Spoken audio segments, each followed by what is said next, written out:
analyses, les tests statistiques, les tests d'hypothèses. Et finalement, on va voir des logiciels d'analyse de données en matière de recherche. Mais aujourd'hui, on va commencer avec l'introduction. Et dans notre plan pour cette journée ou bien pour cette séance, et premièrement, on va voir qui nous sommes, juste pour ajouter quelques petites choses sur ce que Mme Cassandra a déjà mentionné. Et je vais présenter le public du jour. On ne pourra pas faire self-presentation, mais je vais dire les noms des gens qui sont censés être présents aujourd'hui pour cette séance. Et en troisième lieu, on va voir ce que c'est que la recherche scientifique avant d'entrer dans le plein des choses. En quatrième lieu, nous allons voir les différents chapitres d'un mémoire ou d'une thèse, dépendamment si vous faites une mémoire ou si vous faites une thèse. Après, on va voir l'introduction et ses composants.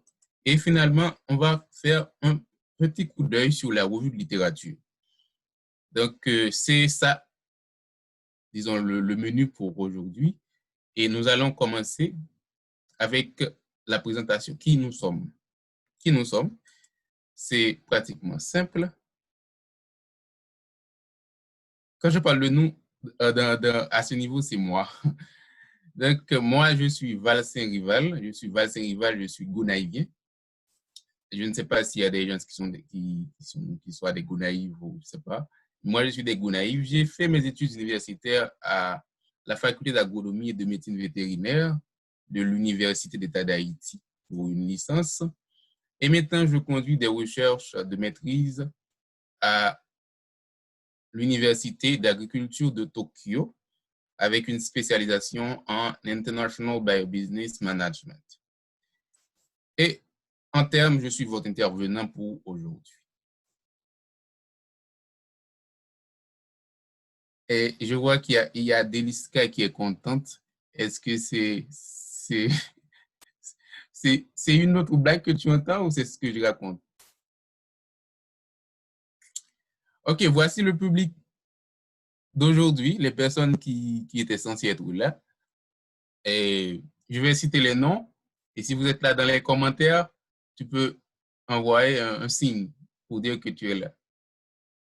On devrait avoir Gachette Cohn et pour la géologie, Lazare Rose Thermide, sciences infirmières, Joseph Samuel, sciences juridiques, Marcelin Marie-France, comptabilité, Arcelin Sabatini, sciences juridiques, Fifi France Derly, sciences juridiques, François Merlin, agronomie, Deguillard Emmanuela, Lebon, Diane Dorglette, médecine, Dorfeuille, Jonas, sciences juridiques, et pardonnez-moi si j'ai mal prononcé certains noms, Villefranche, Déborah, médecine, Duperval, Regina, médecine, Michel Andy, agronomie, Antoine Jessica, agronomie, Deliska Farah, agronomie, Valsin Marie-Josie, agronomie, Orjola Marie-Pauline, Chérelu Salam, agronomie, il est là, Macajou Carleton, géographie, Philibert Billy, Daniel Marie Génit. OK, ce sont les personnes qui étaient censées être là et je sais que certaines de ces personnes sont quand même présentes. OK, j'espère que vous enverrez des petites notes pour dire que vous êtes là. Maintenant, on va commencer avec la matière. On va voir ce qu'est la recherche scientifique. Je peux continuer? Tout va bien jusqu'à présent?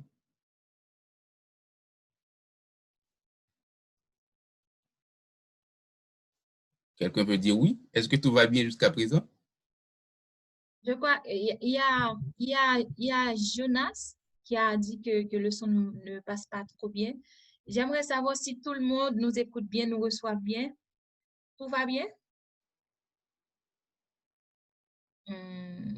OK, OK.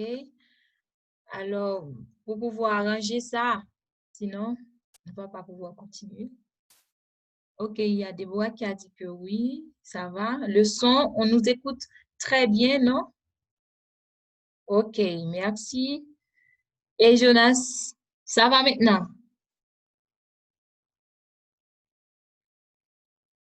Bon, j'espère que ça marche. Sinon, si on peut utiliser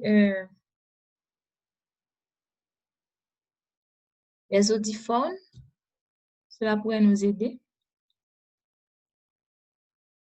OK.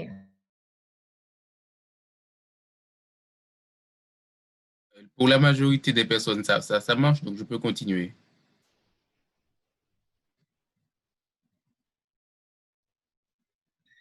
Oui, pour la majorité, parce que j'ai 4 sur 1. OK. OK. Donc, je dois m'arrêter pour m'assurer que ça passe parce qu'on est en ligne. Il se peut qu'il y ait des coupures, des problèmes de réseau. Donc, c'est pourquoi que je vais m'arrêter à chaque instant pour m'assurer que cela passe très bien. Et si cela ne passe pas pour vous, n'hésitez pas d'envoyer un petit message pour dire cela ne passe pas. OK, pour ne pas perdre trop de choses. OK, la recherche scientifique. On va donner une petite définition de la recherche scientifique. Mais on va définir d'abord la recherche, ce qu'est la recherche. Selon Larousse, la recherche, c'est action de rechercher quelque chose. C'est une première définition. Quelque chose ou quelqu'un dont on ignore où il se trouve exactement. Par exemple, la recherche d'un objet perdu. Ça, c'est une forme de recherche. On est d'accord là-dessus. La recherche peut aussi être l'action de chercher, de se procurer ou à se procurer de ce que l'on désire. Donc, on a besoin de quelque chose, on cherche cela. Par exemple, la recherche de sécurité, y compris tous les autres besoins de Maslow. Donc, on peut rechercher ces choses, on a besoin et on cherche. Ou l'on désire quelque chose, on fait de la recherche. Ça peut aussi être action de chercher à découvrir quelque chose ou à parvenir à une connaissance nouvelle. Par exemple, la recherche des causes de l'inflation. Dans ce cas, la recherche, ce n'est pas quelque chose qu'on a perdu ou ce n'est pas quelque chose vraiment qu'on a besoin ou qu'on désire, mais c'est juste une nouvelle connaissance, quelque chose qu'on veut comprendre. Donc, si on recherche les causes de l'inflation, c'est aussi une forme de recherche. Quatrièmement, on peut dire que c'est un ensemble d'études et de travaux menés méthodiquement par un spécialiste ayant pour objet de faire progresser la science. Là, on commence déjà à frôler la recherche scientifique. Par exemple, des recherches historiques, des gens qui vont dans le passé pour comprendre comment les événements se sont produits et les comparer au présent. C'est de la recherche. Ça commence à être scientifique, de l'histoire. Et en dernier lieu, nous pouvons dire que la recherche, c'est un ensemble d'activités auxquelles se livrent les chercheurs. Donc, c'est exactement ce que l'on va voir aujourd'hui. Et la recherche, dans le cadre d'un mémoire, une thèse ou pour un article, c'est la recherche que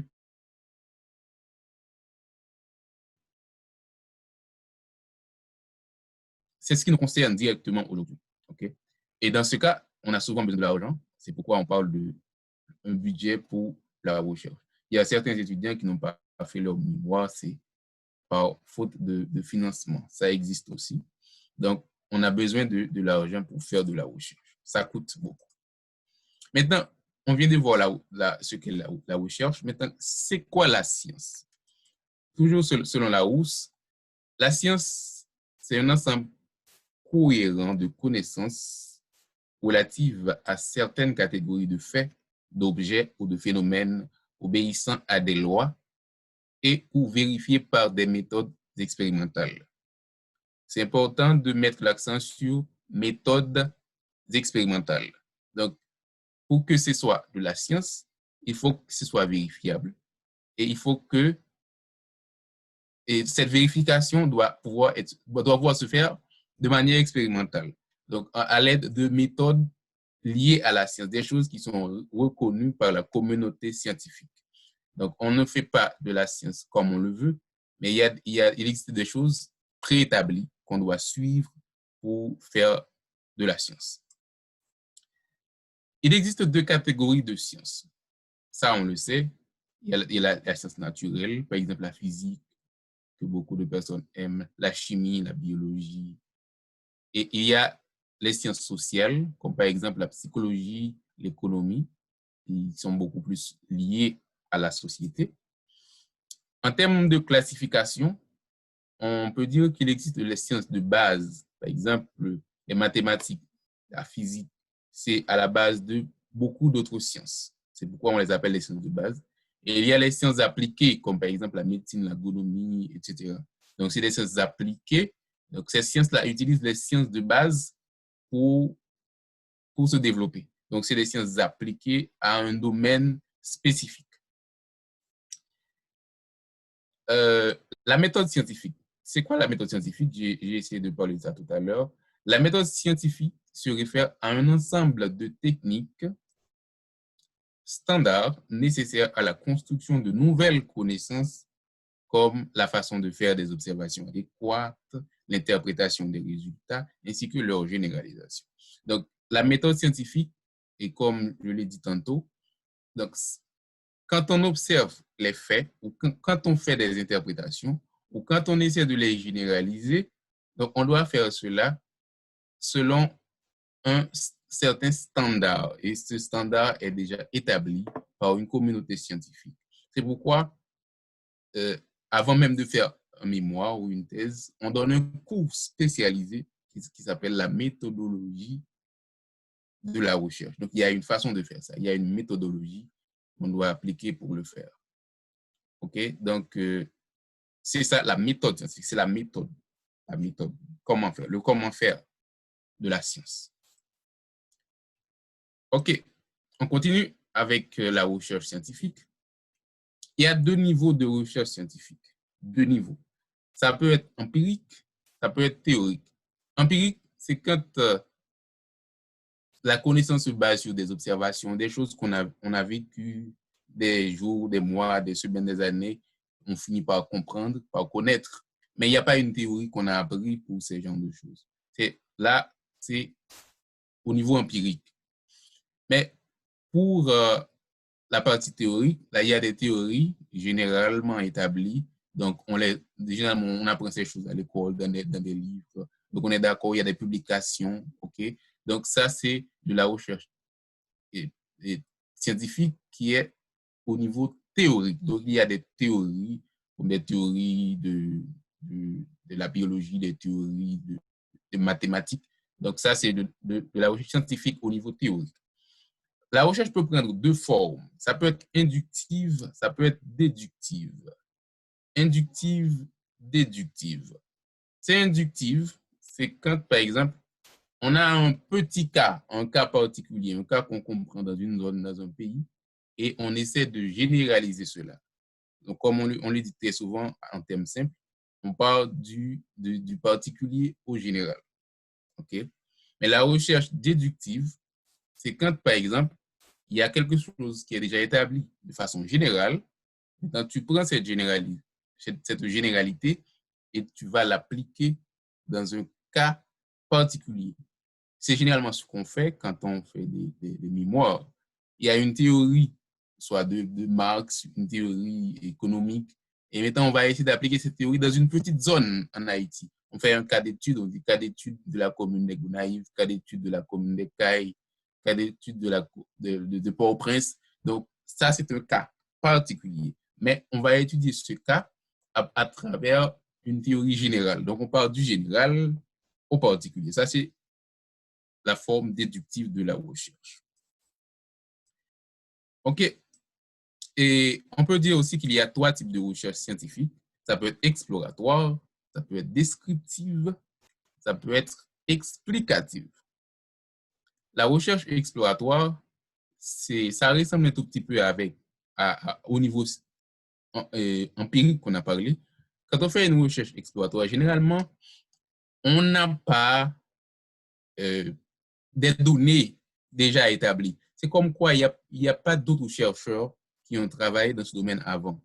Donc, vous allez être le pionnier. Donc, vous allez baser surtout sur vos observations pour établir les faits, pour établir les choses. ça part de vos observations, surtout, parce qu'il n'y a pas eu beaucoup de travaux avant vous. Donc ça, c'est exploratoire. Généralement, quand on fait un mémoire, on dit qu'on fait une petite enquête exploratoire. Donc cela précède la partie où l'on va vraiment utiliser des données existantes. Par exemple, on va voir, on regarde. Donc, l'enquête exploratoire consiste à regarder, observer. Donc, quand on fait la recherche complètement de manière exploratoire, donc toute la recherche se base sur l'exploration. Maintenant, pour la recherche descriptive, dans ce cas, on a des théories qui existent. Donc, on peut décrire une zone, on peut décrire un fait, on peut décrire un phénomène en se basant sur des théories qui existent déjà. Ça, c'est descriptif. On se base sur des théories pour expliquer un fait, un phénomène. Mais au niveau explicatif, c'est généralement au niveau doctoral. Dans ce cas, tu ne décris pas les phénomènes, mais tu établis toi-même des faits, comme quoi tu établis des théories. Tu crées de nouvelles connaissances. Là, c'est la recherche à son plus haut niveau. Là, tu vas mettre de toutes nouvelles, de tout nouveau que les gens vont apprendre. Okay? De nouvelles connaissances, complètement nouvelles connaissances. Au niveau explicatif, tu expliques les phénomènes, tu expliques les faits, des choses qui n'existaient pas encore. Le but de la recherche scientifique, on doit retenir cela. Le but de la recherche scientifique, c'est la création ou la construction de nouvelles connaissances. Donc, si tu veux faire de la recherche, tu dois avoir cela en tête, que tu vas créer de nouvelles connaissances. Nouvelles connaissances. Retenir cela. Maintenant, nouvelles connaissances. Et quel genre de connaissances? De la connaissance scientifique. Maintenant, voyons, c'est quoi la connaissance scientifique? Selon définition 360, une connaissance scientifique est un savoir qui part du principe de l'analyse des faits réels et scientifiquement prouvés. Donc, la connaissance scientifique concerne des faits réels et scientifiquement prouvés. Scientifiquement prouvés. Donc ça, il faut, comme je l'ai souligné, scientifiquement prouvé. Ce n'est pas prouvé par ce que tu comprends, mais d'autres personnes, d'autres chercheurs doivent avoir la capacité de prouver ce que tu as donné comme nouvelle connaissance. Donc, une connaissance scientifique, c'est un savoir qui part du principe de l'analyse des faits réels, okay, et scientifiquement prouvés. J'ai besoin d'un petit feedback pour savoir que tout se passe bien. Est-ce que tout se passe bien jusqu'à présent pour la majorité des personnes? Ça passe bien, Deliska?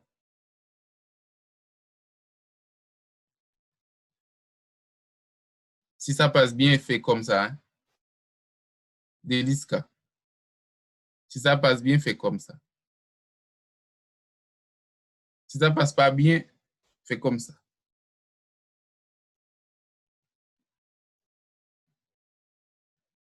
OK. On continue. Toujours pour la connaissance scientifique. Pour être reconnu en tant que connaissance scientifique, une information ou un savoir doit être basé sur des observations et des expériences qui attestent sa véracité ou sa fausseté. OK? Pourquoi on dit véracité ou fausseté? Bien, je peux faire une observation. J'observe la communauté haïtienne ou le peuple haïtien. Je me suis dit, en Haïti, les gens sont pauvres à 90%. Ça, c'est une observation. Maintenant, on va faire une recherche scientifique. Cette observation peut constituer ce qu'on appelle une hypothèse. Maintenant, on va faire une recherche pour essayer de confirmer ou d'infirmer cette observation. Maintenant, quand ma recherche me montre que non, les Haïtiens sont pauvres à 76%, donc ce n'est pas à 90%. Ça, c'est dans ce cas qu'on parle de la fausseté. Donc, ça, c'est une nouvelle connaissance. C'est une nouvelle connaissance, mais qui infirme une observation. Donc, contrairement à ce qu'on pensait, contrairement à ce qu'on observe, les Haïtiens sont pauvres à 76%. Donc, ça, c'est c'est l'exemple pour la fausseté. Ça peut être véracité. Si à la fin de ma recherche, je trouve vraiment les Haïtiens sont pauvres à 90%, donc ça confirme, bien ça prouve la véracité de mon observation. Donc ça, c'est une autre partie de la définition, du moins plus de spécificité en ce qui concerne la connaissance scientifique. Et par-dessus tout, on peut dire que la connaissance scientifique est produite à partir de méthodes scientifiques. Donc, pour que cette connaissance soit scientifique, il faut que cela soit produit à partir de méthodes scientifiques. Et qu'est-ce qui caractérise la méthode scientifique? La méthode scientifique est caractérisée par sa logique. C'est confirmable, c'est répétable, et ça doit être minutieusement examiné par d'autres chercheurs. Donc, une connaissance scientifique, c'est logique, ça a un sens. D'autres personnes de ton domaine, par exemple, doivent comprendre cela. Ça a un sens, c'est logique. OK? Deuxièmement, ça doit être confirmable. Comme je l'ai dit tout à l'heure, quelqu'un doit pouvoir vérifier cela. OK? Et répétable, un chercheur qui utilise les mêmes méthodes que vous, les mêmes méthodes, les mêmes conditions, et doit pouvoir effectuer la recherche et trouver les mêmes résultats ou des résultats similaires. Donc, la recherche est répétable. Ne me dis pas que tu as fait une recherche, tu as trouvé quelque chose et personne d'autre ne peut trouver les mêmes résultats. Donc, ça, ce n'est pas une connaissance scientifique. D'autres chercheurs, s'ils utilisent les mêmes méthodes, s'ils le font dans les mêmes conditions, ils doivent trouver les mêmes résultats ou des résultats similaires. Donc, ça, c'est la méthode scientifique. C'est ce qui caractérise la méthode scientifique. Maintenant, est-ce que vous avez des questions jusqu'à ce niveau? Si vous avez des questions, vous pouvez les poser à l'oral ou vous pouvez les écrire. OK? Vous pouvez les écrire dans le chat. Et puis, si vous n'aimez pas poser des questions pendant des séances, vous pouvez nous les envoyer après. On va vous donner des possibilités. On pourra continuer la discussion toute la semaine. Donc, vous pouvez envoyer vos questions. Donc, n'hésitez pas. Si vous avez des centaines de questions, on ne va pas pouvoir les répondre ce matin ou cet après-midi. Mais on va les répondre pendant la semaine. Donc, est-ce qu'il y a une personne qui a une question qu'elle aimerait poser pour l'édification commune?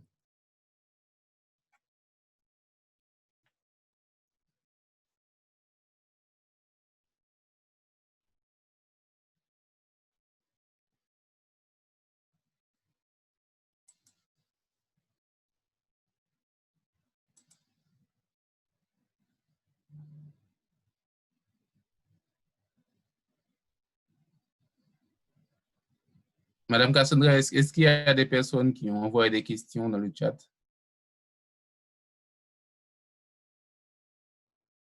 Pas encore. Il n'y a personne. Et si OK, vous donc, souhaitez poser votre question à l'oral, vous pouvez juste lever la main et moi, je m'en charge au niveau du micro et je vous donnerai accès. OK. Comme les profs le disent souvent en Haïti, c'est comme on a tout compris ou on n'a rien compris. Moi, je suis certain qu'on a tout compris et je vais avancer. Mais j'attends toujours les questions, vous pouvez les envoyer. Mais tout ce qu'on a dit là, c'est des choses pratiquement simples. On a compris. OK. Maintenant, on va voir les différents chapitres d'un mémoire ou d'une thèse.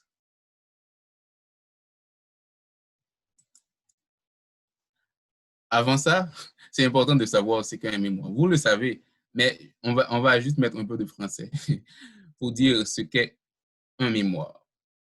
On va lire. Dans le cadre d'une formation diplômante, qu'elle soit de type universitaire ou professionnel, le mémoire est défini comme étant l'aboutissement d'un travail individuel mené par l'étudiant, effectué sous les directives d'un directeur de mémoire et qui doit être évalué lors d'une défense orale ou une soutenance de mémoire publique. Ça, c'est une définition du mémoire. Mais vous le savez très bien, vous êtes tous des mémoirants. c'est une définition, juste des mots pour expliquer en termes simples ce qu'est un mémoire. Ainsi, un guide de mémoire doit tenir lieu de livre de chevet de l'étudiant pendant la période de la rédaction de son mémoire. Donc, le guide, ça peut être un livre ou une personne.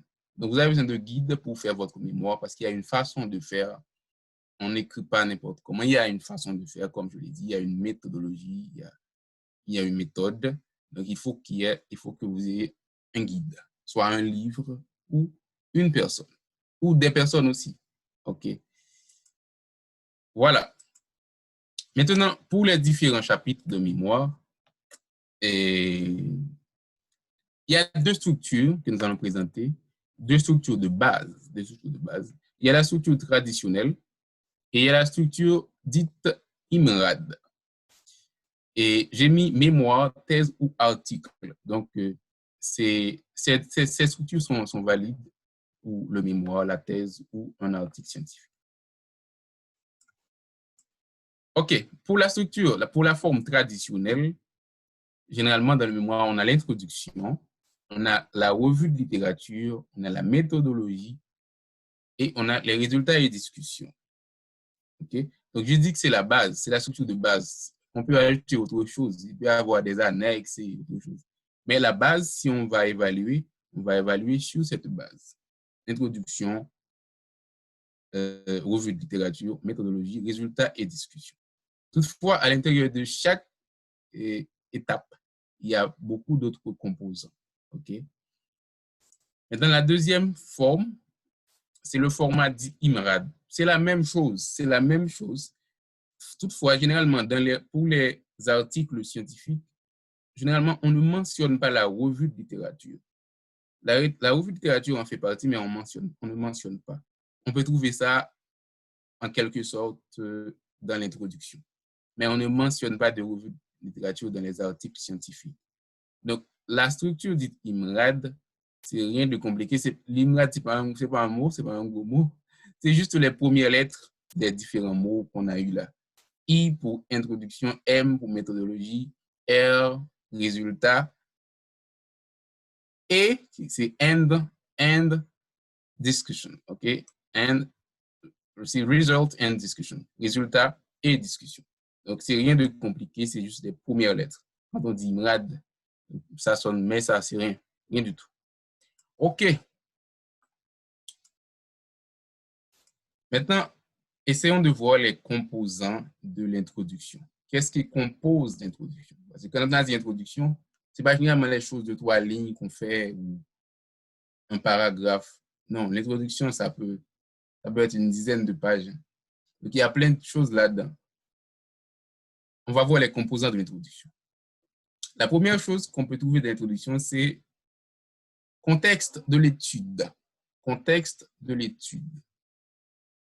Deuxième chose, il peut y avoir la problématique. Troisième chose, on présente le but de l'étude. Quatrième chose, on présente l'importance de l'étude. Non, ce n'est pas encore fini. Il y en a d'autres. On présente ou la question de recherche. On peut définir des termes. On présente le cadre conceptuel. On présente le cadre théorique. Ce n'est pas encore fini. On présente l'objectif de l'étude. L'hypothèse, disons les objectifs de l'étude, l'hypothèse ou les hypothèses de l'étude. On peut présenter les limitations, si vous en avez, les délimitations, si vous en avez, et l'organisation de l'étude. Donc là, c'est l'ensemble des choses, les composants de l'introduction. Il se peut bien qu'il y en ait d'autres. Et il faut dire aussi que ce n'est pas obligatoire d'avoir tous ces composants dans votre introduction, mais certains composants sont obligatoires. Et autre chose, la suite logique que j'ai mis là, on n'est pas obligé de respecter cette suite logique. Ça va dépendre de l'histoire que vous voulez raconter, votre feeling pendant que vous racontez l'histoire. Si vous estimez que vous devez poser la question avant de présenter l'importance de l'étude, vous pouvez faire cela. Vous avez cette liberté. Mais certaines parties, il y a un ordre à respecter. OK? Mais de façon générale, ce n'est pas comme un évangile. On peut essayer de modifier l'ordre des choses en fonction de l'histoire qu'on aimerait raconter. OK? J'espère que c'est clair. Je ne vais pas seulement vous les citer, on va essayer de voir ces composants et qu'est-ce que cela implique, qu'est-ce que cela veut dire. Parce que la séance d'aujourd'hui, c'est l'introduction. Donc, on va voir un petit peu plus profondément ce que chaque composant implique. Okay. Et pour présenter les composants, on va considérer des cas de figure, c'est comme des exemples pratiques pour voir comment les appliquer, comment les utiliser vraiment dans une situation réelle. Je considère un premier cas. Et pardonnez-moi, je ne peux pas pouvoir utiliser un cas pour chaque domaine, parce qu'on a beaucoup de domaines ici cet après-midi. Donc, on va seulement considérer 2 cas pour 2 domaines. Et le premier cas qu'on va considérer, c'est un cas sur la production de maïs. Analyse de la production du maïs en Haïti. Donc, heureusement, on a beaucoup d'agronomes. Dans la liste, je ne sais pas si c'est présent, mais dans la liste, on a beaucoup d'agronomes. Je pense que ça va vous aider à comprendre un peu mieux les composants. J'ai un deuxième cas, c'est le MSPP et la gestion du COVID-19 en Haïti. Ça, je ne sais pas quel domaine ça peut être. Ça peut être un peu de médecine, ça peut être un peu de sciences sociales et ça peut être un peu de gestion, je ne sais pas. Donc, j'espère que à travers ces 2 cas, on va comprendre les composants. On va vraiment les comprendre. OK. Le premier cas, la première chose qu'on a vue dans l'introduction, c'était le contexte de l'étude. Voyons comment cela fonctionne. On nous dit que dans le contexte de l'étude, on présente la situation de façon générale. La situation de façon générale. OK? Qu'est-ce que j'appelle situation? OK? Production de maïs en Haïti. On présente ça de façon générale. Situation. Gestion de COVID-19 en Haïti. Situation. On présente cela de façon générale. Maintenant, qu'est-ce que cela veut dire présenter de façon générale? OK? Tout à l'heure, on verra. Dans un exemple, par exemple, le maïs en Haïti. Ça, c'est la présentation de façon générale. On présente l'importance du maïs. Ça, c'est un exemple, OK? Ce n'est pas ce qu'on doit faire, c'est un exemple, selon mon inspiration. On présente l'importance du maïs. On peut parler de la production du maïs en Haïti. On peut parler de l'importation du maïs. On peut parler de la consommation du maïs. Donc, on donne ces informations pour essayer de situer le sujet, pour permettre au lecteur de voir qu'est-ce qu'il y aura à l'intérieur du document. Donc, comme je l'ai mentionné, c'est important de donner des chiffres avec des références, OK? De citer quelques autres personnes, quelques autres travaux pendant qu'on fait cette mise en contexte, OK? Donc, l'importance du produit. Quand je dis du maïs, ça peut être du haricot. L'importance du haricot, ça peut être de la banane. Production de la banane, importation, consommation. Il peut y avoir autre chose. Il y a les 3 points Donc, on peut mettre n'importe quoi d'autre dans cette mise en contexte. Mais l'important, on présente la situation de façon générale. Pour l'exemple numéro 2, donc ça, c'est mon inspiration. On peut modifier cela. Selon moi, on peut dire ce qu'est le COVID-19 parce que probablement la personne qui va lire le mémoire, ce sera en 2050 ou en 2099. Donc, on ne saura pas ce que c'est que le COVID. Il faut donner une petite information. Ce qu'est le COVID-19, quelle est l'origine. On va vous dire, c'est venu de la Chine.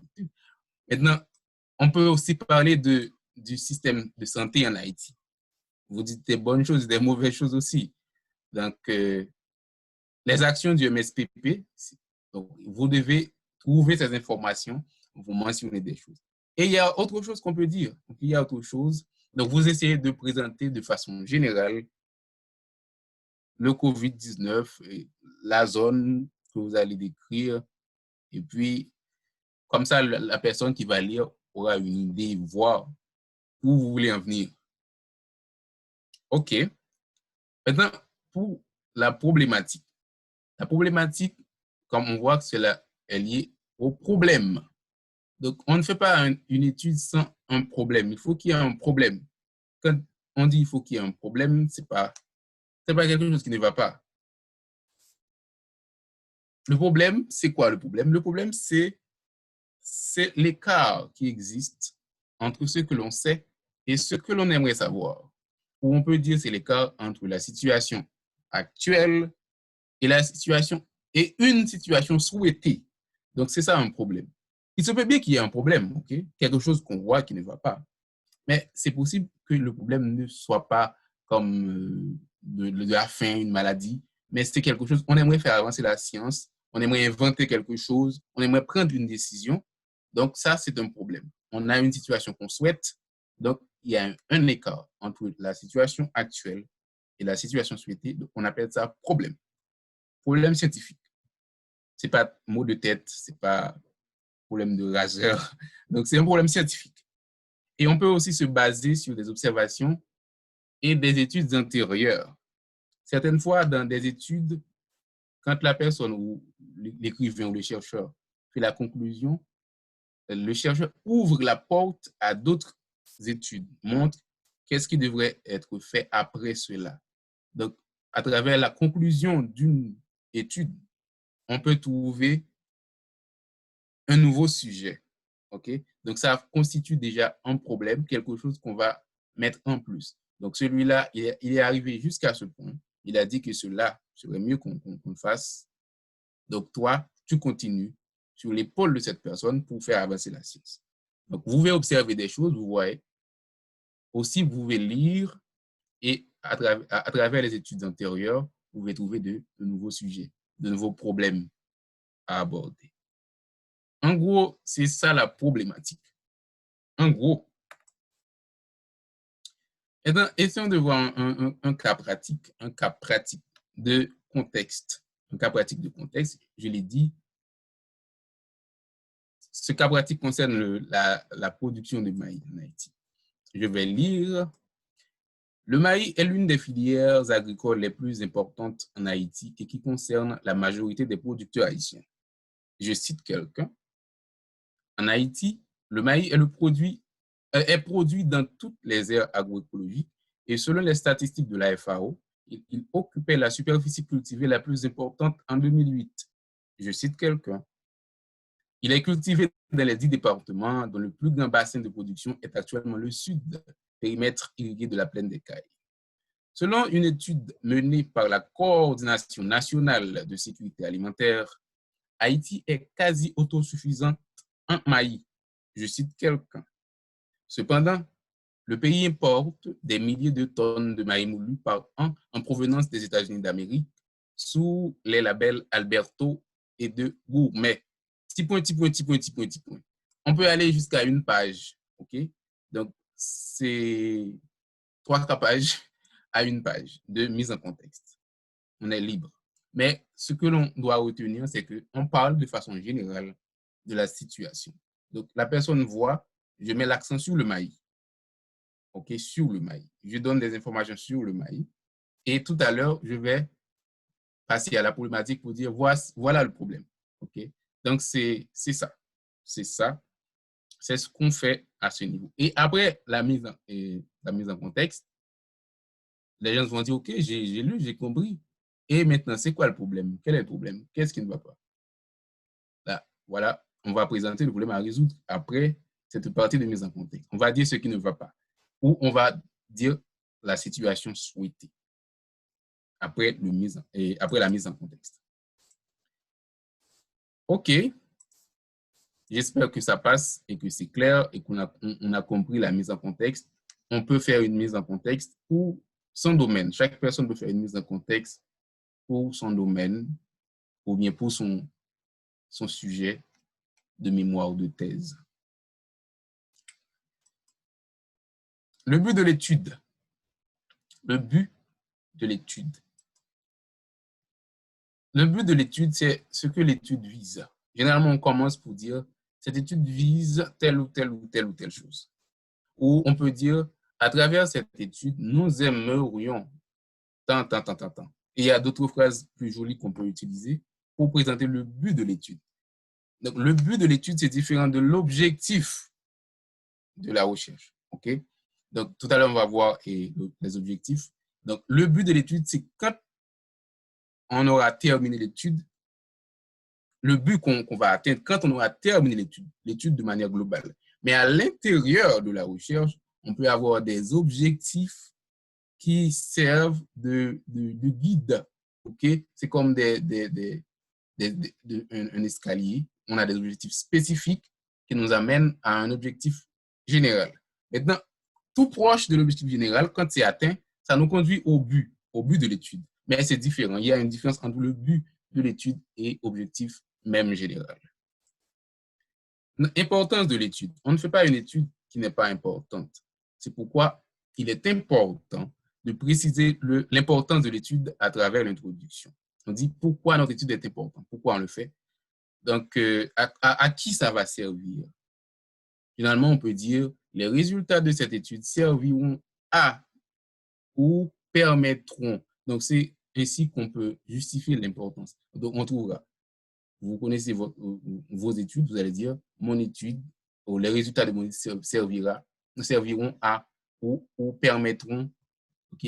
Ou tu peux préciser qui sont censés utiliser les résultats de cette étude ou à quoi cela peut servir. OK? Quelle contribution cela va apporter. Ça, c'est l'importance de l'étude. Maintenant, pour les questions de recherche, généralement, on dit c'est comme l'épine dorsale.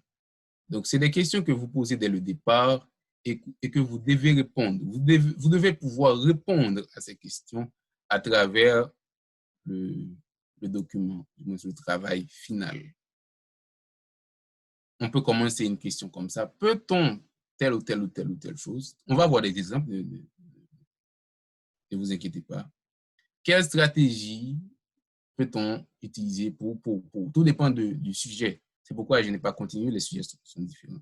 Ou peut-on tout court, dans quelle mesure, ou qu'est-ce qui explique? C'est des structures qu'on peut donner à des questions de recherche. Et à la fin de l'étude, on doit donner une réponse, ou on doit trouver une réponse à ces questions qu'on a posées.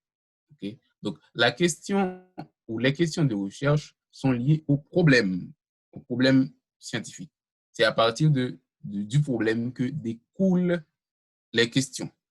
OK? Et tout à l'heure, on va voir où les questions vont amener, à quoi c'est lié dans la progression. Essayons de voir quelques cas pratiques. Deliska, ça passe bien jusqu'à présent?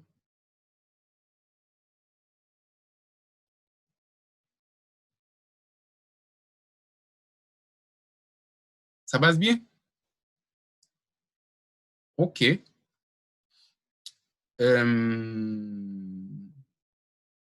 On va avoir quelques cas pratiques sur les éléments, les composants qu'on vient de mentionner. Pour le but de l'étude, par exemple, ça, c'est un but qui concerne l'étude sur le COVID, okay, le truc du MSPP. On peut dire, par exemple, cette étude se propose d'analyser les points forts et les points faibles inhérents au mode de gestion de la pandémie en cours en Haïti, etc., etc., etc., etc. Ça, c'est une façon, on peut préciser le but de l'étude. Le but de l'étude, okay, c'est d'analyser les points forts. C'est ce qu'on va faire à l'intérieur de l'étude. C'est ce que l'étude se propose. C'est le but. Ça, c'est un exemple. Okay? Ça, on peut donner autre chose. Ça dépend de l'inspiration de la personne, du chercheur, de ce que la personne a vraiment en tête de faire. Okay?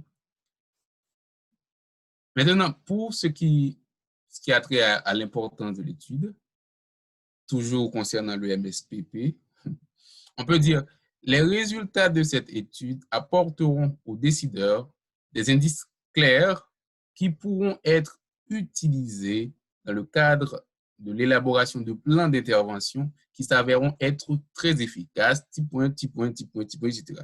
Donc, on peut utiliser ces mots, son inspiration, okay, ce que l'on veut vraiment réaliser, okay, pour présenter l'importance. Ça, c'est un exemple. Je pourrais utiliser ces mots ou ces phrases pour présenter l'importance, mais pour confirmer l'importance d'une telle étude, une étude qui vise à analyser l'intervention ou le mode de gestion de la pandémie par le MSPP. Je pourrais dire que les résultats de cette étude vont mettre des indices clairs à la disposition des décideurs pour pouvoir élaborer de meilleures stratégies, de meilleurs plans d'intervention, etc. Okay. Maintenant, pour les questions de recherche, comme je l'ai dit, c'est des questions qu'on pose et qu'on doit pouvoir les répondre à travers l'étude. Toujours concernant le MSPP et son taux de COVID, je peux dire, peut-on s'assurer de l'efficacité du mode de gestion implémenté par le MSPP vis-à-vis de la pandémie? Ça, à la fin de l'étude, je dois pouvoir dire oui ou non.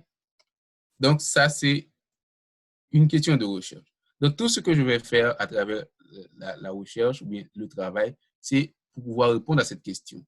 Est-ce que le mode de gestion est efficace ou non? Une autre question, ça pourrait être quel mode de gestion, etc., etc.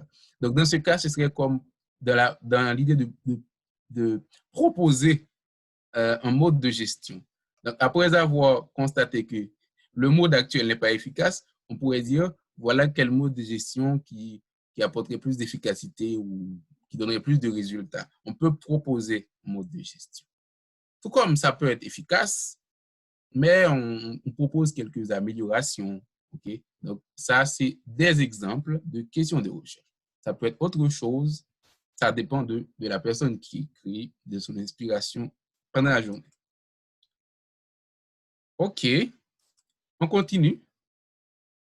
En ce qui a trait à la définition de terme, on n'a pas beaucoup de choses à dire là-dessus. Définition de terme, c'est quoi? Par exemple, quand on fait sa recherche, on peut utiliser des termes et ces termes-là, dans certains cas, peuvent porter à équivoque ou peuvent confondre la personne qui va lire.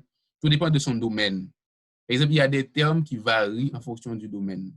Ou du moins, on peut vouloir utiliser un terme dans son sens propre. On a ce droit en tant que chercheur.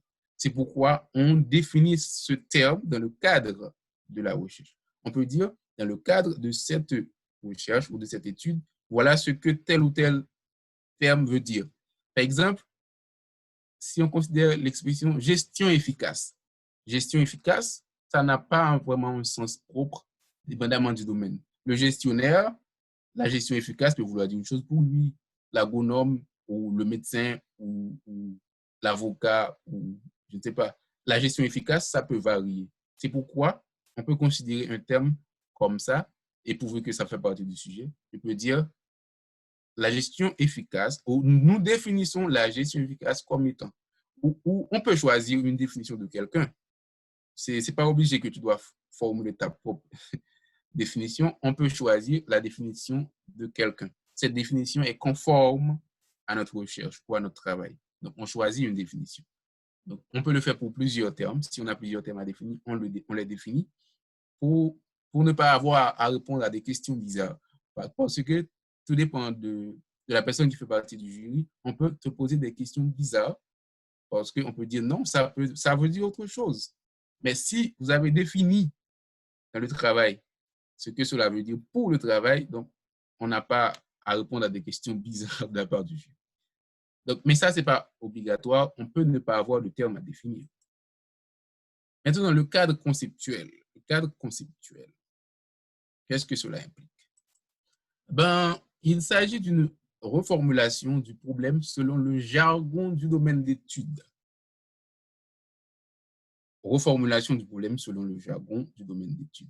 Donc, chaque domaine a son jargon, ça on le sait. Donc, il y a des mots qui sont propres au domaine et que le commun des mortels peut ne pas comprendre. Voyez? Par exemple, pour le médecin, je suis un commun des mortels. Tout comme pour moi, le médecin est un commun des mortels quand j'utilise les termes de mon domaine. C'est possible que la personne ait une culture générale, comprenne les choses, mais de façon générale, il y a le domaine et il y a le jargon. Donc, à travers le cadre conceptuel, qu'on voit concept, donc les concepts qu'on utilise à travers le cadre conceptuel, on reproduit le problème de recherche en utilisant des termes qui sont typiques du jargon du domaine. Bon, tout à l'heure, on va voir ce que cela veut dire en termes clairs. Et le cadre théorique, généralement, dans les études hypothético-déductives, comme on l'a vu tout à l'heure, on parle du général au particulier.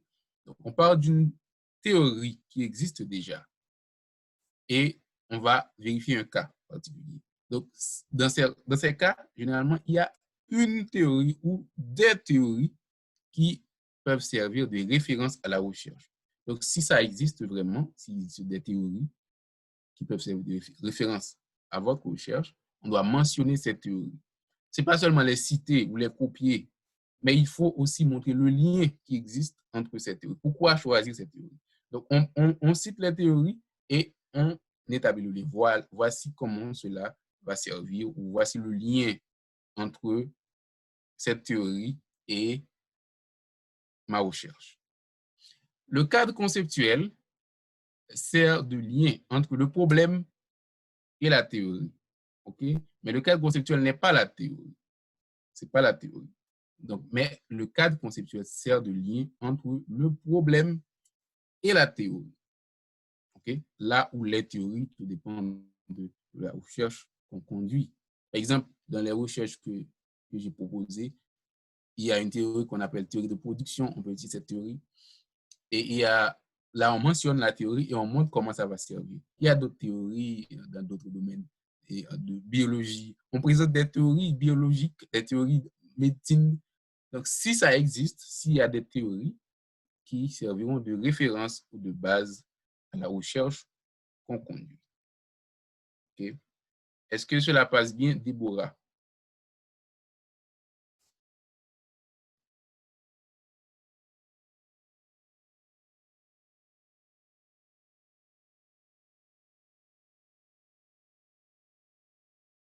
Déborah, tu peux dire amen? J'avais une question et j'ai posé ça dans la discussion. Ah, ok. Je peux la poser ou bien Oui, bien après? sûr, tu peux la poser. En fait, c'est par rapport à l'explication que vous avez donnée tout à l'heure entre but et objectif. Je n'ai pas trop bien cerné l'explication. Ok, je vais essayer de reprendre et j'aurais préféré utiliser d'autres mots. Le but, bon, peut-être que quand on va voir les objectifs, ce sera un peu plus clair, mais le but de la recherche, cela, comme je l'ai dit, c'est qu'est-ce qu'on aimerait accomplir à travers cette recherche. OK? Donc, à la fin de la recherche, où cela va nous emmener? C'est comme, de façon globale, toute la recherche va nous emmener quelque part. Mais j'ai dit, à l'intérieur de la recherche, on se fixe des objectifs. Et ceci à différents niveaux. Il y a des objectifs spécifiques qui vont contribuer à nous conduire à la réalisation de l'objectif général. Mais une fois réalisé l'objectif général, donc on est proche du but. Donc c'est pourquoi j'ai essayé de dire qu'il y a une différence, c'est parce que cela se ressemble. On peut les confondre. C'est pourquoi j'ai mentionné cette différence. Donc le but, on le présente préalablement. On dit voici, mais voilà ce que la recherche veut accomplir. Comme j'ai donné comme exemple de phrase, cette recherche se propose de... Donc, on veut accomplir cela quand la recherche sera terminée. C'est sûr, c'est un peu subtil hein, comme différence. Mais pour l'objectif, donc l'objectif, c'est beaucoup plus à l'intérieur de la recherche qu'on suit ces objectifs. Donc, le but, c'est comme dans la réalité, entre but et objectif, il y a une petite différence. Comme dans la réalité, on les confond généralement. Comme, par exemple, je peux vouloir aller au CAI. Je m'explique que tout le monde la connaît au CAI. Je suis à Port-au-Prince, je veux aller au CAI. Et là, je vais me trouver dans une difficulté pour quelle est la différence ici entre but et objectif. OK? Je vais aller au CAI. Qu'est-ce que je vais faire au CAI? Qu'est-ce que je vais réaliser au CAI? Donc, pour aller au CAI, je vais définir des objectifs. Il y a un objectif général, ce que je vais réaliser, okay, ce que je vais réaliser au CAI, et il y a probablement des objectifs spécifiques qui sont comme des étapes. Par exemple, je me propose d'arriver à la station. Okay? Je me propose de trouver un bus. Okay? Arriver à 4 chemins, je me propose de prendre un taxi. C'est des objectifs spécifiques qui m'aideront à atteindre mon objectif général, qui c'est aller au CAI quelque part pour accomplir quelque chose. Maintenant, le but qui ressemble à l'objectif, mais qu'il faut bien distinguer cela, ne prend pas en compte toutes ces étapes que je vais citer qui constituent l'objectif, c'est la globalité. Maintenant, je vais là-bas pour faire quelque chose, c'est tout cela qui m'intéresse. Je vais à une réunion dans le but de... C'est la formulation qui va permettre de distinguer le but de l'objectif. OK? Mais il y a toujours cette discussion, quel est le but, quelle est la différence entre but et objectif. Maintenant, dans objectif, il y a un plan. Il y a un plan détaillé. OK? Il y a un plan détaillé et l'objectif est lié à des activités. OK? Donc, c'est généralement dans le cadre de projet, on parle comme ça. L'objectif est lié à des activités. Il y a un plan détaillé. Mais le but, c'est de façon globale, on fixe le but sans tenir compte des étapes à suivre pour l'atteinte. Je l'ai dit encore, c'est presque la même chose. C'est pourquoi, très souvent, on mentionne qu'il faut faire attention à cette différence. J'espère que quand on aura voir les objectifs, peut-être que ce sera un peu plus clair. Mais en attendant, est-ce que cette explication est beaucoup mieux que la première? Oui, c'est beaucoup mieux, merci. C'est beaucoup mieux que la première. C'est pas encore à 100% clair, non, mais c'est beaucoup mieux OK. qu'avant. OK, j'espère que ce sera un petit peu plus mieux quand on verra les exemples de l'objectif. OK. On va voir quelques cas pratiques sur quoi? Cadre conceptuel. Cadre conceptuel. Juste avant de continuer, il y avait Jonas qui avait demandé si après il pourra avoir accès à la présentation. OK. Je répondrai à cette question à la fin. D'accord, Jonas, c'est noté. Je ne veux pas oublier. Ça fait partie de la présentation. OK, Jonas. C'est bien. Et le cadre conceptuel, concept, il ne faut pas oublier, concept. Ce que je devais dire dès le départ, moi, je crois dans la simplicité de la science, la simplicité de la connaissance. Il n'y a rien de compliqué. Tout est simple, surtout ce dont on a besoin. On n'a pas besoin de beaucoup de choses pour faire un mémoire ou une thèse. Donc, la science, c'est simple. Ce que j'explique là, on peut aller l'expliquer d'une quelconque autre manière une fois qu'on le comprend. Donc, il n'y a rien de compliqué. Moi, c'est ce que je crois. Okay? C'est pourquoi je n'apprends pas beaucoup de choses. Si je ne comprends pas une chose, je ne l'apprends pas. Parce que la science doit être simple. Ça ne doit pas être une charge pour la personne qui la porte. OK, cadre conceptuel. Concept. Qu'est-ce que ça implique? On a vu, c'est des concepts qui sont liés au jargon du domaine. Si on considère le type du producteur de la production de maïs, on peut dire par exemple, le producteur étant considéré comme rationnel, si les prix diminuent sur le marché, cela peut occasionner un désintéressement vis-à-vis de la production, ce qui, par voie de conséquence, pour les personnes les plus abondantes qui ont beaucoup de phrases. Donc, on continue jusqu'à je ne sais où. Mais ce qu'on doit souligner, c'est que là, il y a quelques termes, quelques concepts, comme par exemple un producteur rationnel. Qu'est-ce que ça veut dire un producteur rationnel? C'est possible que tout le monde comprenne, mais ce n'est pas nécessairement. Un producteur rationnel, ça a un sens pour celui qui exerce ce domaine. Question de prix diminution de prix sur le marché, ça a un sens pour quelqu'un, ce n'est pas pour tous les domaines. La production, c'est des concepts. Pratiquement, mes concepts sont simples, mais pour vous, vous pouvez avoir des concepts plus améliorés et plus spécifique à vos domaines. C'est un exemple que je donne. OK? Donc, c'est bien qu'il soit simple. On va voir un autre exemple pour les gens du COVID.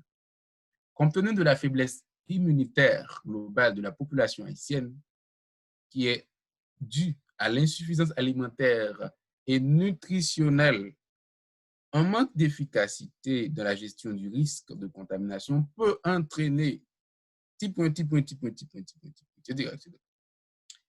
Là, on voit qu'on change de domaine. Là, on parle de faiblesse immunitaire. Ça ne veut rien dire pour le type qui est de ce domaine. Il peut savoir, ça c'est sa culture générale, mais il n'est pas censé. L'insuffisance alimentaire et nutritionnelle, là, on change de concept. Le risque de contamination, là, c'est un autre domaine. C'est deux exemples qu'on donne. C'est pas comme ça qu'on doit faire. C'est des exemples qu'on donne. Donc, à partir de cela, je sais que vous avez beaucoup de français, beaucoup de gros mots, de concepts. Vous pouvez formuler votre cadre conceptuel. Donc là, on présente le problème en utilisant des concepts du domaine. On m'a dit une fois, c'est le problème conceptuel est dit de manière savante. Okay, de manière savante. Là, on voit, c'est un savant qui parle. Celui-là qui parle de faiblesse immunitaire, de risque de contamination, là, c'est un savant qui parle. Donc, c'est le problème dit de manière savante. OK, j'espère que ça fait sens. On continue pour voir objectif de l'étude. Objectif de l'étude. Objectif de l'étude. Généralement, on a deux catégories d'objectifs. On a objectif général et des objectifs spécifiques. Les objectifs spécifiques, ce n'est pas des objectifs indépendants, mais c'est des objectifs qui vont contribuer à l'atteinte de l'objectif général. Et par exemple, dans mon sujet de analyse de la production de maïs en Haïti, l'objectif spécifique et le plus probable, l'objectif général le plus probable, c'est analyser la production. Donc, c'est étroitement lié au sujet, l'objectif général. C'est lié au sujet. Ce n'est pas le sujet qu'on reprend, mais c'est pratiquement la même chose qu'on dit en d'autres termes. Et on fait sûr de commencer cela avec un verbe à l'infinitif. Et on parle souvent des verbes de la taxonomie de Bloom. Et ces verbes-là vont être aussi utilisés au niveau des objectifs spécifiques, comme par exemple analyser, déterminer, démontrer, évaluer, quoi d'autre, etc. Donc, ce sont ces verbes qui sont appelés les verbes de la taxonomie de Bloom. Donc, on les utilise à l'infinitif pour commencer l'objectif. Okay? Évaluer la production de telle ou telle chose, ou déterminer la participation, okay? Ou bien analyser le niveau de contamination. C'est comme des formulations comme pareil, que l'on considère comme objectifs. Mais les objectifs spécifiques, quand on les additionne, on les compile, on doit arriver à l'atteinte de l'objectif général. OK. Maintenant, hypothèse de l'étude. Hypothèse. C'est quoi une hypothèse?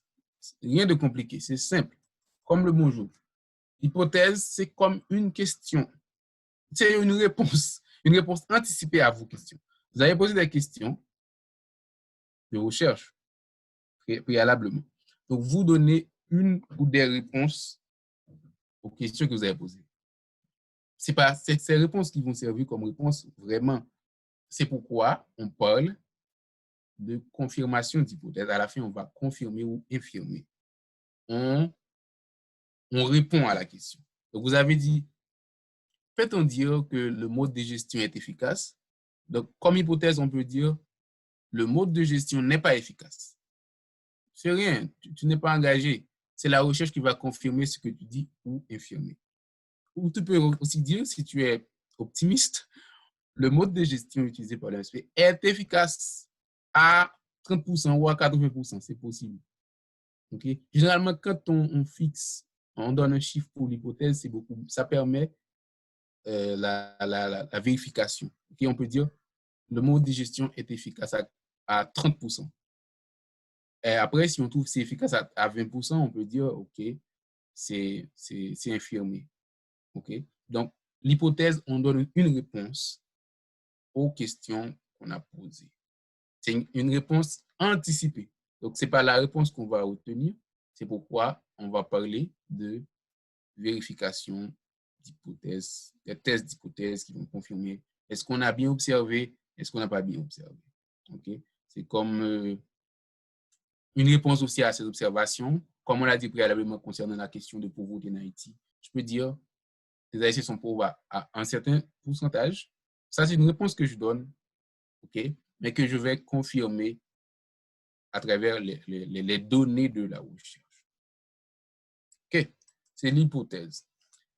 Maintenant, pour les limitations. Les limitations, c'est quoi? Les limitations, généralement, on connaît les limitations à la fin de l'étude. Les limitations, c'est comme des circonstances atténuantes, des circonstances qui ne dépendent pas du chercheur. OK? Des choses qui sont extrinsèques à l'étude. Par exemple, je veux conduire une étude en 2020. Je voulais conduire une étude en 2020 et survient le COVID. Je ne peux pas vraiment faire mes voyages de recherche. OK? Cela a minimisé les données que j'ai pu collecter. Ça, c'est comme une limitation. Je ne vais pas dire ça dès le départ. OK? C'est dans l'introduction, mais on le saura à la fin de l'étude. C'est parce qu'il faut se rappeler que l'introduction de tout travaux, l'introduction se fait à la fin. OK? À la fin. On peut commencer par écrire quelque chose, mais la bonne introduction, c'est à la fin qu'on peut le faire. Car d'ailleurs, l'introduction donne des informations sur ce qui se trouve à l'intérieur du document. Donc, les limitations, c'est à la fin que je saurai.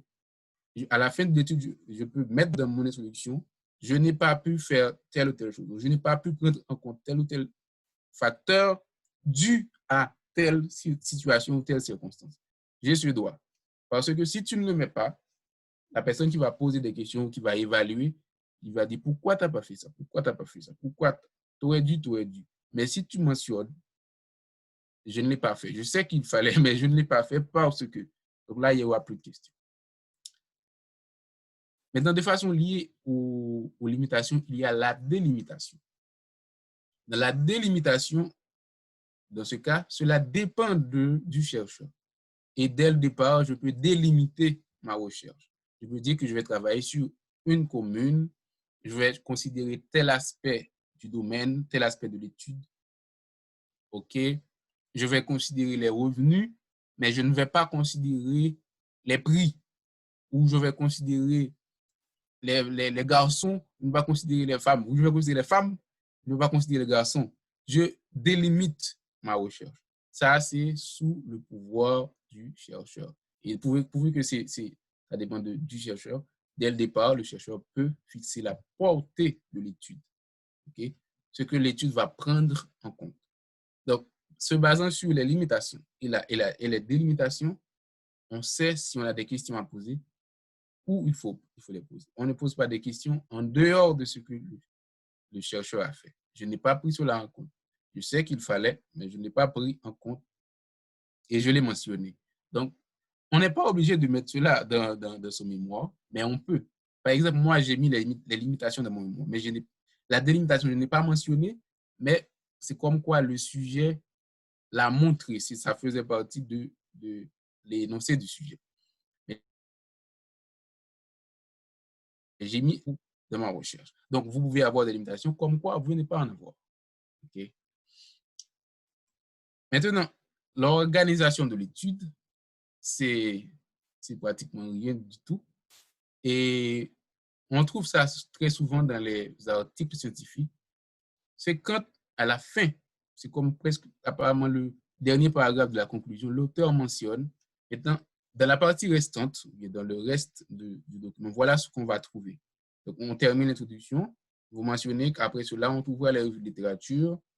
Après cela, on trouvera la méthodologie, et après les résultats, et après la conclusion. C'est tout ce qu'on fait. On mentionne qu'est-ce qui constitue le reste du document. Ça, on trouve cela même dans les livres aussi. Même dans les livres, on présente l'organisation. Donc, après avoir lu l'introduction, voilà ce que ce à quoi on peut s'attendre. Voilà ce qu'on va trouver et dans quel ordre on va trouver cela. Ça, c'est organisation de l'étude. On peut le faire dans son mémoire. Ce sera un plus. C'est un document officiel, disons. Donc, on peut mentionner l'organisation de l'étude. Et quand on fait l'organisation, on ne mentionne pas les parties antérieures. On ne peut pas en compte les parties comme délimitation parce que c'est déjà passé. On mentionne ce qui reste, okay, dans l'organisation de l'étude. OK. Là, on est censé arriver à la fin de l'introduction. Et on va faire un coup d'œil, je dis bien dit coup d'œil sur la revue de littérature. Et si on a une question sur ce qu'on a vu dans l'introduction, si quelqu'un veut parler, comme Déborah l'a fait, je suis disposé à prendre une question et une ou deux questions maintenant, avant de continuer avec. Deliska a une question.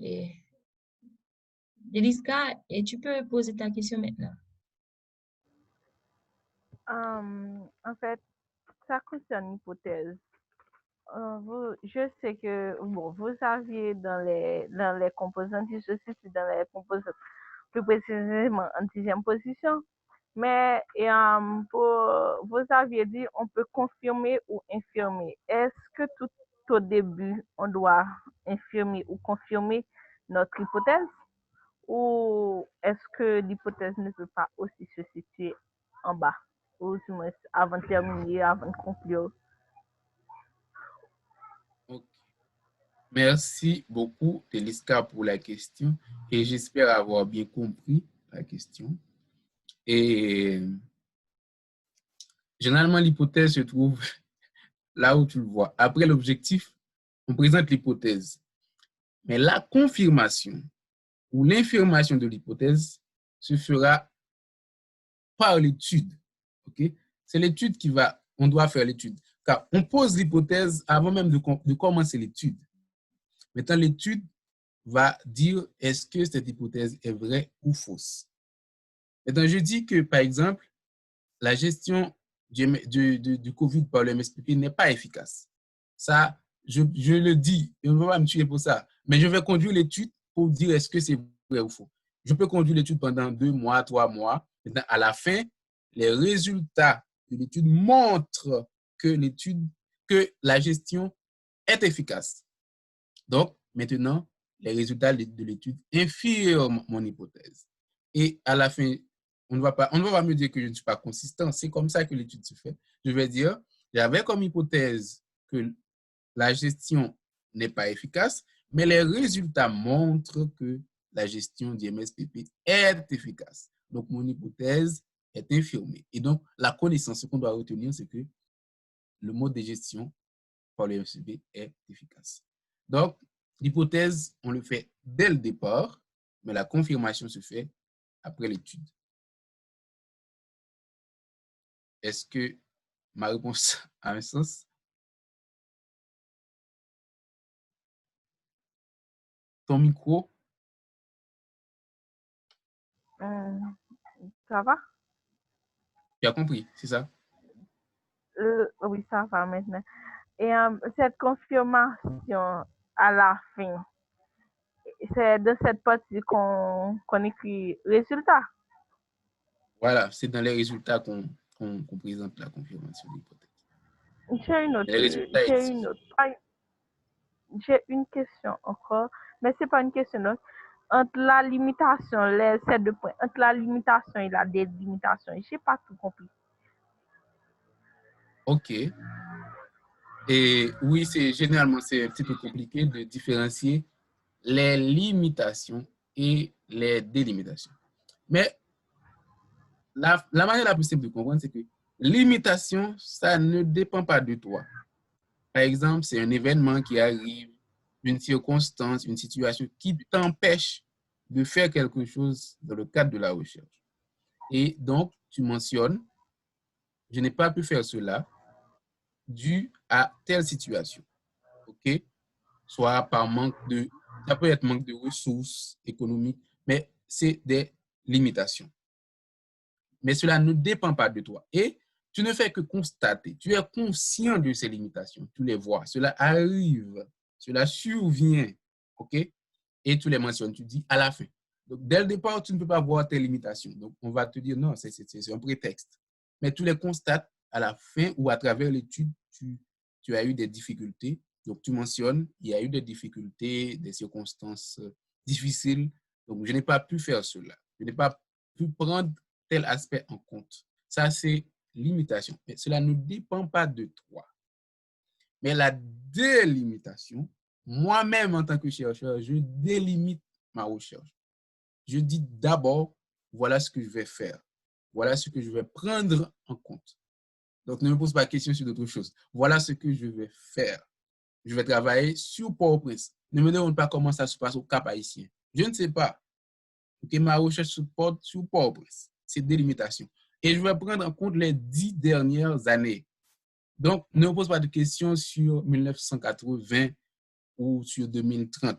Donc, je délimite ma recherche. Ou je vais uniquement considérer le revenu des gens. Ne me demande pas comment sont les prix sur le marché. J'ai décidé que je vais considérer les revenus ou autre chose. Ou je vais travailler sur le bien-être des gens. Le bien-être. Ma recherche concerne le bien-être. Donc, ne me demande pas des choses qui n'ont pas rapport au bien-être. Okay? Donc, ça, c'est la délimitation. C'est l'auteur qui décide de la délimitation de la recherche. Est-ce que c'est plus ou moins clair maintenant?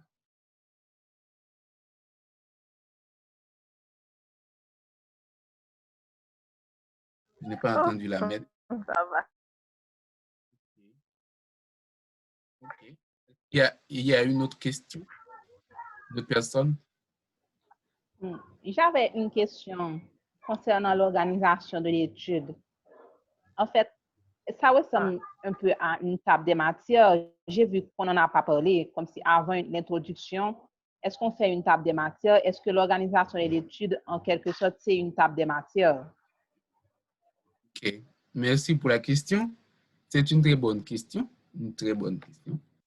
Et l'organisation de l'étude n'est pas la table des matières. Comme je l'ai dit, c'est un paragraphe. C'est un paragraphe qui dit, ligne mot après mot, dans le reste de l'étude, on trouvera d'abord, ou en première position, et la revue de littérature. Après cela, on trouvera la méthodologie. C'est un paragraphe qu'on écrit. Mais la table des matières, ça vient déjà avant. Ça ne fait pas partie de l'introduction. Et on ne considère pas cela dans la méthodologie. On sait que c'est un document qu'on produit, on doit avoir une table des matières. C'est juste, on peut faire ça de façon automatique. Mais l'organisation, c'est des phrases, on écrit, on dit, on va trouver cela après cela. Mais la table des matières est plus détaillée que l'organisation. Okay? L'organisation présente seulement les chapitres dans leur ordre. La table des matières, il y a les sous-points, il y a les sous-titres. Okay? C'est plus détaillé. La table des matières peut prendre une page, 2 pages, pour mettre les titres, les sous-titres, les points, les sous-points. Mais l'organisation, c'est juste 5 phrases qui disent voilà ce qu'on va trouver après quoi, dans le reste de l'étude. Donc, ce n'est pas la même chose. D'accord, merci. OK. Pour les autres questions, on les attend, on peut les envoyer et on pourra continuer, comme je l'ai dit, après même la présentation avec les questions. Quand les questions montent pendant la semaine, on les envoie. Maintenant, un coup d'œil sur la revue de littérature. Un coup d'œil, j'ai bien dit coup d'œil. On ne va pas passer beaucoup de temps là-dessus. La revue de littérature, c'est très, très important et comme composant de le mémoire ou la thèse. Très important. Et d'ailleurs, c'est la première chose à faire. On a pu constater dès la mise en contexte, j'ai commencé à citer des gens. Dans l'exemple que j'ai donné, j'ai cité quelques auteurs. Donc, pour citer des gens, il faut revoir les littératures, il faut lire. Donc, des fois, même avant même de confirmer le sujet qu'on va travailler là-dessus, il faut lire pour savoir est-ce que ce sujet n'a pas été encore fait tel quel? Okay? Ça peut se faire quelque part dans un autre pays ou dans d'autres aspects ou une autre zone avec une méthodologie différente. Okay? On peut refaire. Mais on ne va pas reproduire la même chose qui a été fait par quelqu'un. Donc, dans ce cas, on ne fait pas avancer la science, donc ce n'est pas de la recherche. Parce que quand on fait de la recherche, il faut faire avancer la science. Donc, faire avancer veut dire, on a fait cela, moi, je vais faire cela. C'est pourquoi la revue de littérature doit répondre à ces trois questions. Entre autres, il peut bien sûr en avoir d'autres, mais ces trois questions fondamentales doivent être répondues par la revue de littérature. La première, qu'est-ce qui a été déjà fait ou écrit dans ce domaine? Donc, tu dois pouvoir dire, voilà tout ce qu'on a fait dans ce domaine. Voilà ce qu'on a écrit dans ce domaine ou sur ce sujet. Tu mentionnes, tu montres que tu as lu cela. Tu as lu monsieur un tel, il a fait cela. OK? Il a fait cela. Parce que ça permet aussi de maîtriser le domaine pour savoir qu'est-ce qu'on va ajouter. D'où la deuxième question. On a vu ce qui a été déjà écrit. Maintenant, qu'est-ce qui manque? Qu'est-ce qui manque? Voilà ce qui manque. Cette personne a travaillé ou ce chercheur a travaillé jusqu'à ce niveau et il est important de voir tel autre aspect du sujet, tel autre aspect du domaine. Donc, voilà ce qui manque. Généralement, on pose cette question, en anglais, on appelle ça gap. Il faut que cela se présente. Quel est le manque? Qu'est-ce qui manque? Qu'est-ce qui manque? C'est ça même, c'est ça qu'on appelle le problème. Qu'est-ce qui manque? Qu'est-ce qu'on ne sait pas encore? Oui? On ne va pas dire aux gens ce qu'ils savent déjà. Qu'est-ce qu'on ne sait pas encore? Et la troisième question, c'est en quoi la présente étude va contribuer à combler ce vide. Donc, monsieur un tel, oui, monsieur un tel, on cite tout ce qu'on a trouvé. Ils ont réalisé cela. Maintenant, il manque ceci. OK? Et cette étude va contribuer à combler. On n'a pas obligé de combler tout le vide. On apporte une contribution. Donc, on contribue à combler le vide. Donc, la revue de littérature doit répondre à ces trois questions. On lit, on voit que cela a été déjà fait, mais on n'a pas encore fait cela. C'est possible qu'on a fait la chose dans un pays tempéré, mais j'aimerais réaliser cette même expérience dans un pays tropical. Donc, pourvu que les conditions changent, c'est différent, c'est une autre étude. Okay? Ou quelqu'un peut l'avoir fait dans une température ou une pression qui est différente de la mienne. Okay? Où la personne a utilisé 50 grammes pour faire son étude, et moi-même, je vais l'essayer, ou je vais faire cette même étude avec d'autres conditions, 30 grammes, par exemple. Donc ça, la méthodologie change, car on parle généralement de méthode et matériel utilisé. Donc, pourvu qu'il y a changement de les matériels qu'on utilise, donc le cadre de l'étude change. C'est possible que les résultats changent. Donc, c'est pourquoi on peut dire, il a fait cela, il a utilisé cette méthodologie. Moi, je vais faire cela en utilisant une autre méthodologie. Donc, ça, c'est la revue de littérature doit montrer cela. On ne vient pas, on écrit comme quoi c'est original, ça n'a jamais été fait, non. Pendant ta présentation, pendant ta soutenance, quelqu'un peut dire, mais non, cela a été déjà fait, c'est écrit, voilà.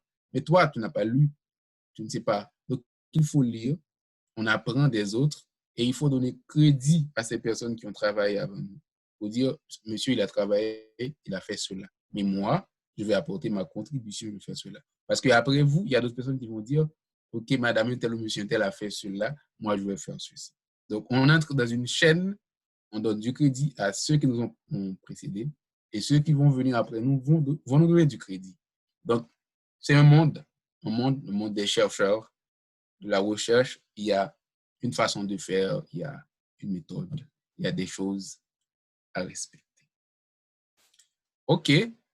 Donc, en ce qui me concerne, c'est tout pour aujourd'hui, pour cette première séance.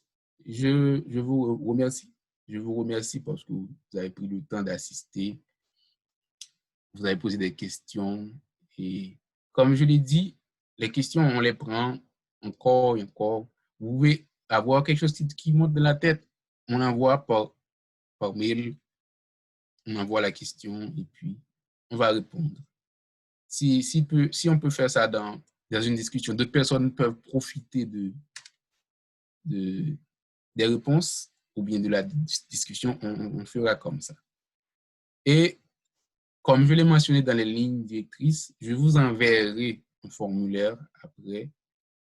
Si vous aimeriez intégrer notre laboratoire en ligne, comme quoi nous allons suivre votre travail de recherche, peu importe le niveau auquel vous avez été.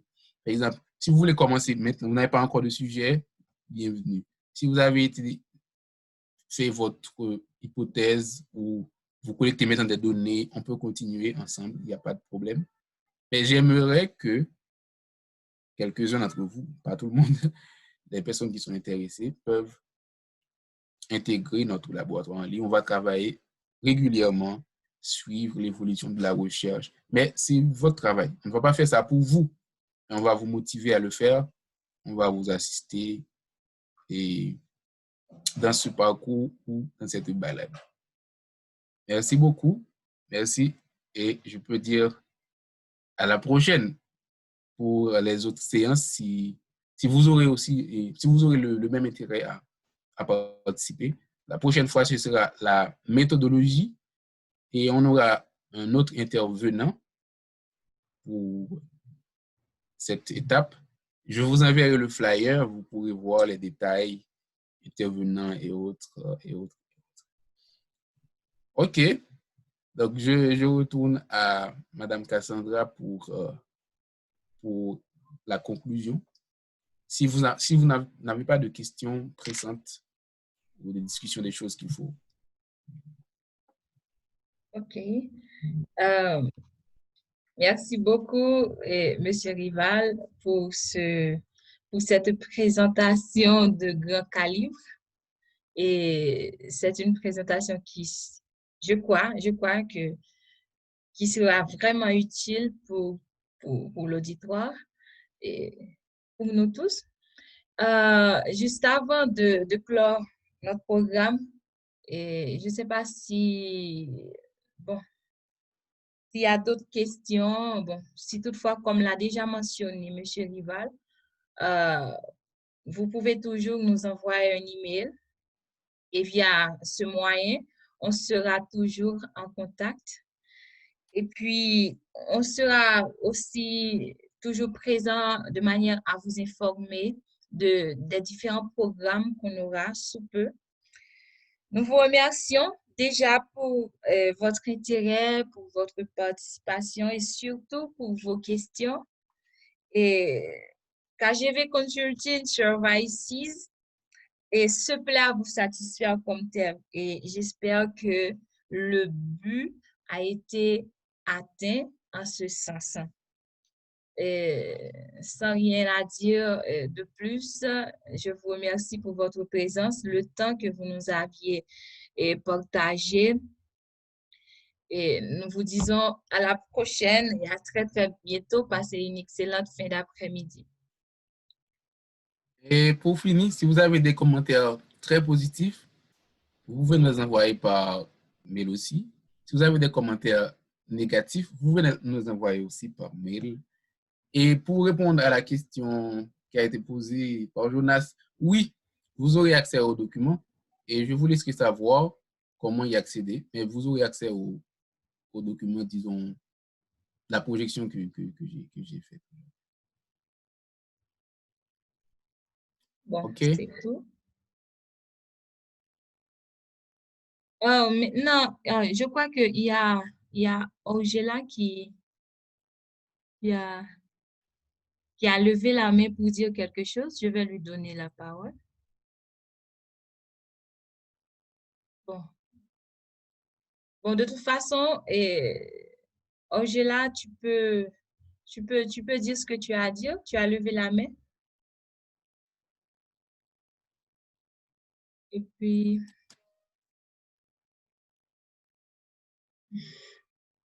ok, c'est tout.